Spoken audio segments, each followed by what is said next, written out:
पवन सिंह और ज्योति सिंह का मैटर कब तक चलता रहेगा? 4 या 5 साल हो गया, लेकिन अब तक ज्योति सिंह को न्याय नहीं मिला।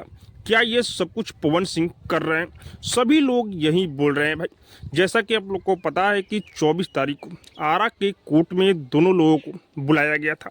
हाँ भाई, पवन सिंह और ज्योति सिंह को 24 तारीख का डेट था। आखिर कौन पहुंचे और कौन नहीं पहुंचे, तो मैं आप लोग को बता दूं कि पवन सिंह भी उस दिन आरा की कोर्ट में जाने वाले थे और ज्योति सिंह भी आने वाली थी भाई।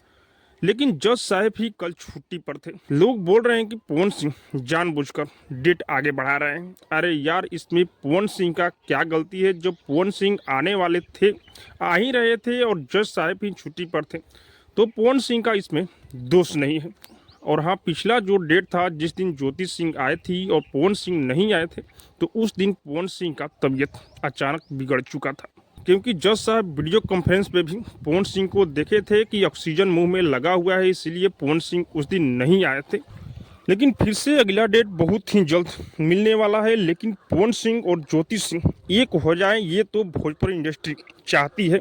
लेकिन देखना यह है कि कोर्ट का फैसला क्या होता है भाई। बाकी आप सबको क्या लग रहा है कमेंट करके जो बताइएगा। और हाँ, अब तक मेरे चैनल को सब्सक्राइब नहीं किए तो सब्सक्राइब कीजिए, लाइक कीजिए, शेयर कीजिए, क्योंकि मैं भोजपुरी का अपडेट आप लोग तक पहुँचाता रहता हूँ।